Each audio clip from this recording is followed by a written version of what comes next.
कमलेश्वर डोडियार झोपड़ी वाला विधायक क्या मध्य प्रदेश का अब मुख्यमंत्री बनेगा? क्या मध्य प्रदेश के सभी नेताओं को पछाड़ कर रख दिया है कमलेश्वर डोडियार झोपड़ी वाला विधायक? कमलेश्वर डोडियार मध्य प्रदेश के सबसे वरिष्ठ मंत्री कैलाश विजयवर्गीय के लिए चुनौती बन गया है। कैलाश विजयवर्गीय ही नहीं, मध्य प्रदेश के मुख्यमंत्री मोहन यादव के लिए भी बड़ा चैलेंज बन गए हैं कमलेश्वर डोडियार। कमलेश्वर डोडियार को कौन नहीं जानता है। लगातार महीनों से सुर्खियां बटोर रहे हैं। लगातार महीनों से मीडिया से लेकर सोशल मीडिया में उनकी चर्चा हो रही है। वही कमलेश्वर डोडियार जिनका विवाद एक डॉक्टर से हो जाता है और वो डॉक्टर से विवाद की वजह या फिर उसकी जड़ आज इतनी बड़ी शाखा बनकर तैयार हो गई है कि संपूर्ण मध्य प्रदेश में कमलेश्वर डोडियार की चर्चा हो रही है। और अगर सबसे बड़ा नेता, सबसे पॉपुलर नेता या फिर सबसे पावरफुल नेता अगर किसी को माना जाता है तो उसे कमलेश्वर डोडियार के नाम से ही जाना जाता है।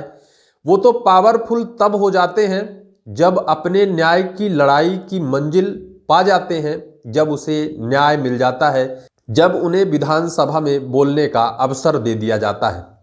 मध्य प्रदेश सरकार या फिर बीजेपी सरकार को तो लग रहा था कि भारत आदिवासी पार्टी का इकलौता झोपड़ी वाला विधायक जिन्होंने बाइक से विधानसभा पहुंच गए थे, तब से वो चर्चाओं में रहे। मध्य प्रदेश सरकार को लगा था कि एक विधायक है, आदिवासी समुदाय का है, शायद हमारे सामने नहीं टिक पाएगा बहुत टाइम तक। लेकिन डॉक्टर से विवाद हुआ था। उसके बाद उन्होंने सरकार को उन डॉक्टर के खिलाफ कार्यवाही के लिए लिखित पत्र दिया था। प्रशासन ने जब कार्यवाही नहीं की तो उन्होंने महाआंदोलन का आह्वान किया। महाआंदोलन की परमिशन नहीं मिली, तब भी उन्होंने आंदोलन की तैयारी कर ली। प्रशासन ने उन्हें गिरफ्तार किया, गिरफ्तार कर 4 दिनों तक जेल में रखा। और जब जेल से वो बाहर आए तो उन्होंने जेल प्रबंधन सहित मध्य प्रदेश की बीजेपी सरकार, विधानसभा के अध्यक्ष नरेंद्र सिंह तोमर सबको लपेटे में लेते हुए उन्होंने बड़ा आरोप लगाया था। उन्होंने कहा था कि हम अपनी बात विधानसभा में रखेंगे क्योंकि हम विधानसभा के सदस्य हैं। लेकिन जब विधानसभा में जाते हैं तो उनकी बात वहां नहीं सुनी जाती है। तब वो विधानसभा भोपाल में ही धरने पर बैठ जाते हैं, अनशन में बैठ जाते हैं। तब मध्य प्रदेश सरकार या बीजेपी सरकार को हिलना पड़ता है, उनके सामने झुकना पड़ता है और विधानसभा अध्यक्ष उनसे मिलते हैं और मिलकर उन्हें विधानसभा में बोलने का अवसर देते हैं। तब से कमलेश्वर डोडियार चर्चाओं में है और अब वो सबसे पॉपुलर और पावरफुल नेता माने जा रहे हैं।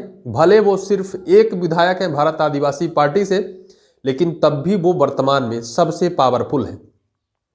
अब हम आपको बताते हैं कि कमलेश्वर डोडियार कैसे कैलाश विजयवर्गीय के लिए चैलेंज बन गए और कैसे मध्य प्रदेश के मुख्यमंत्री मोहन यादव के लिए भी बड़ा सवाल खड़ा कर दिया है।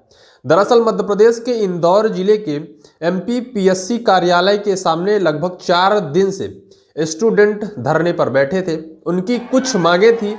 उनकी मांगें कुछ तो ये थी कि वैकेंसी बढ़ाई जाए। उनकी मांगें कुछ परीक्षाओं को लेकर थी। कुछ मांगें ये थी कि जो परीक्षाएं हम लोग दे चुके हैं उनकी कॉपी नहीं दिखाई जाती है।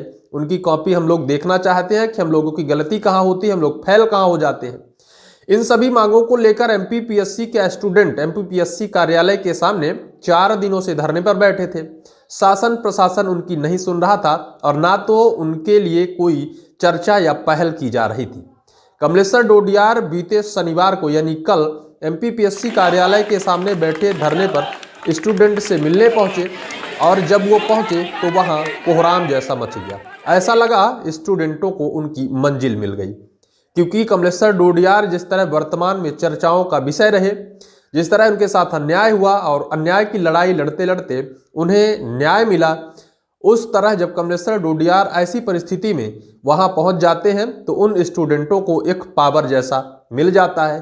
कमलेश्वर डोडियार वहां जाकर और कैलाश विजयवर्गीय जो मध्य प्रदेश के सबसे वरिष्ठ मंत्री माने जाते हैं, मध्य प्रदेश के सरकार के सबसे वरिष्ठ सलाहकार माने जाते हैं, उनको भी आड़े हाथों लेते हुए कहा कि वो यहाँ के विधायक और मंत्री भी हैं, तब भी अगर उन्हीं के क्षेत्र के स्टूडेंटों को धरना प्रदर्शन करना पड़े, आंदोलन करना पड़े, तो फिर ये दुर्भाग्यपूर्ण है। उनको सुनना चाहिए, उन्हें यहाँ आना चाहिए, स्टूडेंटों से बात करनी चाहिए कि आखिर इनकी क्या समस्याएं हैं। दरअसल हमारा देश संविधान और कानून से चलता है और उसी संविधान और कानून के दायरे में किसान हो, मजदूर हो, चाहे स्टूडेंट हो, चाहे बेरोजगार युवा हो, चाहे महिलाएं हो, चाहे पुरुष हो, सबको आते हैं और सबको जीने, खाने, कमाने और मेहनत करने का अधिकार है। लेकिन वर्तमान हालात अगर देश के देखे जाएं तो कहीं तो किसान आंदोलन कर रहे हैं, कहीं मजदूर संघ आंदोलन कर रहे हैं, कहीं महिलाएं आंदोलन कर रही हैं, तो कहीं बेरोजगार युवा, पढ़े लिखे युवा धरना प्रदर्शन और आंदोलन कर रहे हैं। ऐसे में क्या ये माना जा सकता है कि भारत देश या फिर मध्य प्रदेश सरकार की दिशा और दशा सही नहीं है? क्योंकि अगर सही होती, किसी को अगर उनका हक और अधिकार मिल पाता तो फिर उन्हें धरना प्रदर्शन आंदोलन क्यों करना पड़ता? एक दिन, 2 दिन नहीं, 4-4 दिन से पढ़े लिखे एमपीपीएससी के स्टूडेंट कार्यालय के सामने धरना प्रदर्शन कर रहे हैं।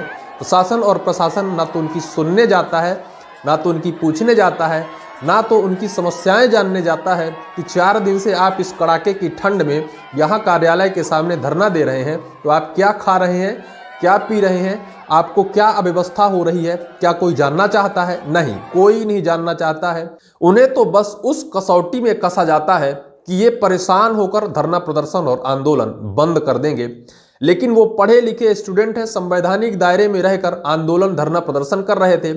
क्या मजाल शासन और प्रशासन की कि वो उन्हें वहां से उठा सके। लेकिन स्टूडेंट भी पढ़े लिखे हैं, उन्हें भी अपने भविष्य की चिंता है, मेहनत करते हैं, नौकरी की तलाश करते हैं, एमपीपीएससी की तैयारी करते हैं और किसी बड़े पद की उम्मीद रखते हैं। लेकिन अंत समय जब आता है तो कहीं तो कह देते हैं कि कोई ऐसा सवाल आया था कि पूरे हिंदुस्तान की किसी किताब में वो सवाल ही नहीं मिलता, तो उसका जवाब हम कैसे ढूंढेंगे? तो कहीं तो कुछ ऐसा आता है कि पढ़े लिखे स्टूडेंट फेल हो जाते हैं, कहीं तो कुछ और वजह बता देते हैं। लेकिन उन पढ़े लिखे स्टूडेंटों का यही मांग रही कि जो हम लोग कॉपी लिख कर देते हैं, उस कॉपी को आखिर हमें क्यों नहीं दिखाई जाती, हमारे पास क्या कमियां हैं, हमारे अंदर क्या समस्याएं हैं, हम जान पाएंगे उस कॉपियों को देखकर। यही मांग को लेकर अगर स्टूडेंट धरना प्रदर्शन और आंदोलन करते हैं तो शासन और प्रशासन को दिखाना चाहिए। लेकिन ना दिखाने के बाद 4 दिन से स्टूडेंट धरना प्रदर्शन और आंदोलन कर रहे थे। कमलेश्वर डूडियार वहां पहुंचकर उनका समर्थन करने लगते हैं और कह देते हैं कि शासन और प्रशासन को इन बेरोजगार युवाओं और पढ़े लिखे युवाओं की मांग को पूरी करनी चाहिए। मध्य प्रदेश सरकार हो, यहाँ के मंत्री जो मध्य प्रदेश के सबसे वरिष्ठ मंत्री और सलाहकार माने जाते हैं, कैलाश विजयवर्गीय को भी यहाँ आकर स्टूडेंट से बात करनी चाहिए, इनकी समस्याओं का समाधान करना चाहिए। लेकिन जब वहां कमलेश्वर डूडियार पहुंच जाते हैं तो वहां मीडिया कर्मी ये भी सवाल कर देते हैं कि आप तो रतलाम जिले के सैलाना विधानसभा क्षेत्र के विधायक हैं, आपको इंदौर में आने की क्या वजह है? आपके तो यहाँ वोटर भी नहीं है, तब भी आप यहाँ आकर आखिर इनके समर्थन में क्यों बैठ गए हैं? कमलेश्वर डूडियार कहते हैं कि स्टूडेंटों का कोई पार्टी नहीं होती है, जो छात्र होते हैं वो किसी राजनीतिक दल के नहीं होते हैं और नेता किसी एक व्यक्ति का नहीं होता है, वो देश का हितैषी होता है और देश के बारे में हित चाहता है। और यही वजह है कि आज हम इंदौर जिले में आकर और स्टूडेंट के समर्थन में बैठे हैं। अब ये कयास लगाए जा रहे हैं कि कमलेश्वर डूडियार अपना विधानसभा छोड़कर अगर मध्य प्रदेश के इंदौर जिले में जो सबसे महंगी सिटी या फिर सबसे स्वच्छ सिटी मानी जाती है, वहां जाकर स्टूडेंटों का समर्थन कर देते हैं, तो क्या कमलेश्वर डूडियार मध्य प्रदेश के मुख्यमंत्री बनने की तैयारी शुरू कर दी है कि मध्य प्रदेश के संपूर्ण जिलों में जाकर जनता की समस्याओं को सुन रहे हैं और उन समस्याओं में उनके साथ दे रहे हैं, उनमें शामिल हो रहे हैं? तो क्या वो मध्य प्रदेश के आने वाले मुख्यमंत्री होंगे? क्योंकि जिस तरह वो इस समय चर्चाओं के दौर में है, जिस तरह इस टाइम पर उनकी चर्चा हो रही है, हर कोई कमलेश्वर डूडियार के बारे में जानना चाहता है कि वो कहाँ हैं, क्या करना चाहते हैं। अभी एक दिन पहले वो विधानसभा सत्र में बैठक में एक ऑटो से बैठकर चले गए थे तो भी वायरल हो गए थे, क्योंकि उन्होंने कहा था कि हमारी गाड़ी खराब हो गई है। कोई विधायक नहीं, एक सरपंच, एक छोटा सा जनप्रतिनिधि बन जाता है तो बड़े बड़े ठाठ बाट हो जाते हैं। लेकिन कमलेश्वर डूडियार आज भी एक ऐसा विधायक है कि मोटरसाइकिल से चलने में अपने आप को शर्म महसूस नहीं करता है, ऑटो में बैठने से उन्हें झिझक नहीं होती है।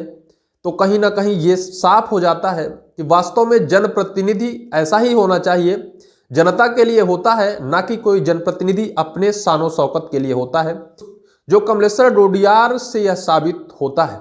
तो क्या अब मध्य प्रदेश के नए मुख्यमंत्री कमलेश्वर डूडियार होंगे? हालांकि जब से चुनाव हुए, चुनाव के बाद कई ऐसे बड़े दिग्गज नेता मंत्री आए जिन पर कयास लगाए जा रहे थे कि मुख्यमंत्री बनेंगे, जिनमें से कैलाश विजयवर्गीय भी थे। लेकिन कैलाश विजयवर्गीय के जिले में जाकर एक आदिवासी क्षेत्र का एक आदिवासी नेता हुंकार भर देता है, तो क्या कैलाश विजयवर्गीय उन नेता से छोटे हैं या फिर उनका पावर कम है, उनका कद कम है?